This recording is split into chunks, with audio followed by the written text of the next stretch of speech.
오늘은 창세기 19장에 나와 있는 소돔의 멸망, 소돔과 고모라의 멸망에 관해서 얘기를 나누도록 하겠습니다. 여러분, 소돔이라는 것은 굉장히 비옥한 땅입니다. 비옥한 땅이라는 뜻은 어떻습니까? 저번에 신석경명 얘기할 때 얘기했죠. 도시가 됩니다. 비옥한 땅에 농사를 짓게 되면 그 농사가 잘 되는 이유로 사람들이 많이 모이겠죠. 그럼 도시가 되는 것이고, 도시에는 자연스럽게 계급이 있을 것이고, 그 계급의 문화 자체가 초기에 도시 문화, 계급 문화는 굉장히 타락했다고 볼 수 있어요. 그러니까 초기의 도시들을 하나님께서 싫어하셨다는 그 증거가 나오는 게 바로 바벨탑 사건이 그걸 대변하는 거죠. 하나님께서 도시 문명, 도시 속에 있는 그 인간들을 바라보시고 별로 좋아하시지 않고, 그리고 또 그 바벨탑에 내렸던 하나님의 징벌이 이제 언어를 혼잡게 하는 것이 됐잖아요. 그래서 이 소돔 자체가 죄악으로 이어지는 것이 굉장히 당연한 수순이라고 보기도 합니다. 많은 경우가. 그리고 성경이 바라보는 이 소돔은요, 이런 배경 외에도 실제로 현상으로 소돔이 크게 악했던 모습이 등장합니다. 그러니까 창세기 19장에 보면 19장 1절에 나오는 소제목이 소돔의 죄악이에요. 소돔의 죄악이 심각했습니다. 소돔의 죄악이 무엇이었는지 한번 생각해 봅시다. 소돔의 죄악은요, 첫째 어떤 죄악이 있었느냐? 폭력이었습니다.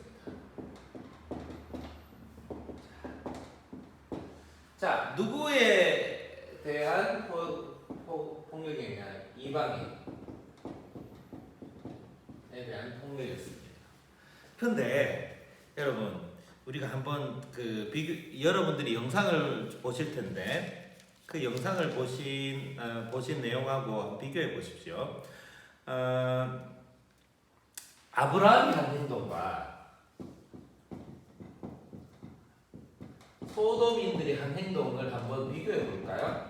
아브라함은요, 이 이방인들을 어떻게 대우했느냐 하면, 이방인들을 하나님의 사람으로 생각했습니다. 실제 하나님의 사람들이었기도 하고요. 근데 부지불식간에 찾아왔기 때문에 그 사람들이 하나님의 사람인지 확실한 증거가 있었다는 건 없어요. 그냥 그들을 극진히 대우합니다. 사실 이런 전통이 있지 않습니까? 이방인을 대접하는 이 전통이 지금까지 남아있어요. 근데 이 아브라함의 자손이라고 생각하는 사람들이 유태인뿐만 아니라 아랍 사람들도 있다 그랬죠. 제가 요르단에 방문하고 선교를 했을 때에 요르단에 그냥 가서 그 어떤 마을을 방문하고 막 기타 치고 노래 부르고 아이들 풍속 만들어줄 때에 사람들이 쳐다보고 있다가 우리들을 초대하더라고요. 지금은 그런 문화가 많이 사라졌습니다. 근데 그때는 제가 갔을 때가 2006년이었기 때문에 그때 당시에만 하더라도 우리가 방문하면 우리를 받아들였어요. 받아들이고 그 집을 초대하고 차도 주고 음식도 주고 하는 그런 전통이 남아 있습니다. 그 전통이 시작이 바로 이 아브라함입니다. 아브라함이 이방인들을 대접하는 것. 이 아름다운 전통이 남아 있었는데, 이 소돔인들은 어떻게 했죠? 이 사람들을 폭력으로 대합니다. 폭력이 뭐냐? 이 폭력이 어떤 폭력입니까? 성적 폭력이었습니다. 그러니까 남자로 표현하고 있는데, 남자 세 사람을 표현하고 있는데, 그 세 사람을 불러서 이제 롯의 집에 들어갔던 그 세 사람을 불러내는 거죠. 빨리 그 사람들 내라. 그래서 그 사람들을 이렇게 하겠다. 성적 폭력을 가하겠다라는 메시지를 줍니다. 그리고 강력하게 요구하고 심지어는 롯도 함부로 대합니다. 롯은 그 지역 사람이었는데도 불구하고 물론 오랫동안 살았던 사람은 아니지만 그러니까 이 폭력이라는 게 상상을 초월할 정도로 큽니다. 이게 이 성적 폭력인데 이게 어디까지 갑니까? 이렇게 해석할 수도 있겠죠. 동성. 왜? 남자가 남자에게 그런 마음을 품는 그 행동이 되니까 이 동성애로 이어질 수 있습니다. 그래서 소돔은 어떻게 연결됩니까? 동성애로 연결될 때가 참 많았습니다. 그런데 여기 주의할 점은 동성애만 중요한 게 아니라 이 폭력, 성적 폭력이 굉장히 중요합니다. 이 성적 폭력과 관련된 사건이 사사기 나오는 기부아 사건입니다. 기부아 사건도 이거 되게 비슷하죠. 그 레위인이 첩을 데리고 갔는데 첩의 고향집에 가서 돌아올 때에 이 기부아라는 베냐민 지파의 기부아라는 곳에서 벌어졌던 일입니다. 근데 그 기부아에 있는 사람들이 레위인을 불러내는 거죠.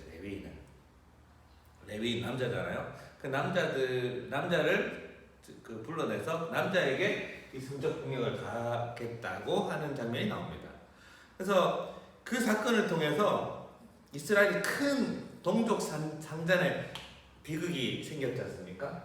소돔도 마찬가지였어요. 소돔도 이 남자인 이방인들을 동성애적인 코드로 폭력을 가하는 모습이 드러납니다.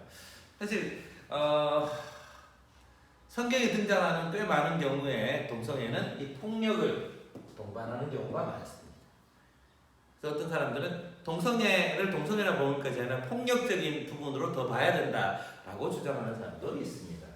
그런데 여러분 어떻게 생각하세요? 동성애는 죄입니까? 죄가 아닙니까?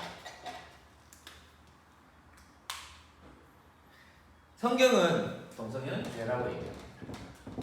죄가 맞습니다.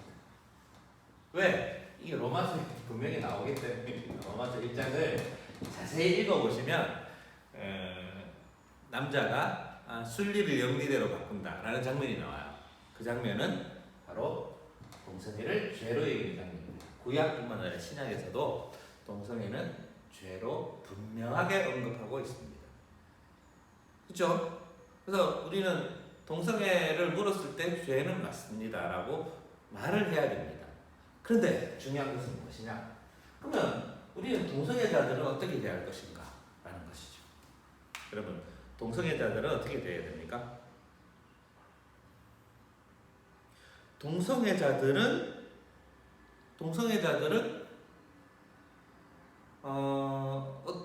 그 사람들도 하나님의 자녀, 하나님의 피조물인데 우리가 그 사람들을 모든 그 인격이라든지 그 사람들의 그 모든 그 품성들 전체를 동성애로 다 수렴해보면 어떻게 되죠?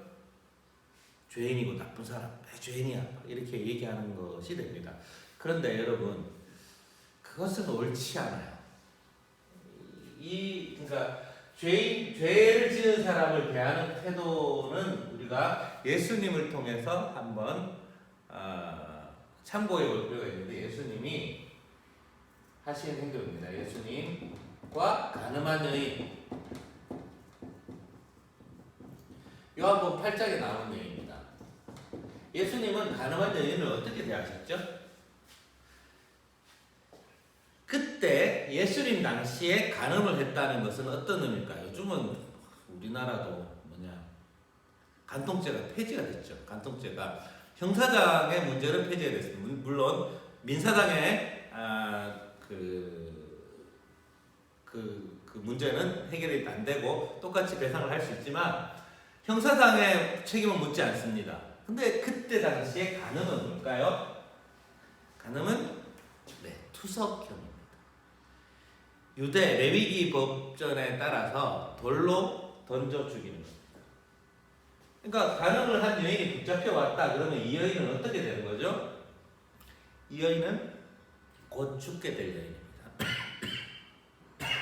사형수나 마찬가지죠. 사형에 해당되는 상황입니다. 그런데 예수님은 이 가늠한 여인을 바라보시고 어떻게 하셨죠? 바라보시고 땅바닥에 뭘 적으시죠? 땅바닥에 뭘 적으시는데 혹자들은 그 땅바닥에 뭘 적는 게 그 여인에게 음욕을 품었던 모든 사람들의 그 명단을 적었다 라고 말하기도 하고 모르겠습니다. 뭘 적었을지 저도 그게 타당한 얘기 같은데 그럼 뭘 적으셨을까요? 어쨌든 그걸 적으시고 난 다음에 일어나서 그 군중들에게 말하십니다. 너희 중에 유명한 말씀이죠. 죄 없는 자가 먼저 치라. 그런데 그 중에 돌들어서 그 여인을 죽이려고 했던 사람이 있습니까? 네, 없었죠. 한 사람씩 다 떠나갔습니다. 예수님의 태도가 우리에게 주는 교훈이 있습니다. 예수님은 우리에게 죄인들을 어떻게 대해야 될지, 특히 동성애자들을 어떻게 대해야 될지에 대해서 한번 생각해 볼 필요가 있습니다. 동성애자들은 어떻게 해요? 동성애? 그건 죄는 맞지만 그 사람들을 죄인으로 함부로 정죄하지는 맙시다. 정죄는 아니에요. 그리고 동성애가 폭력을 동반한다는 사실, 옛날에는.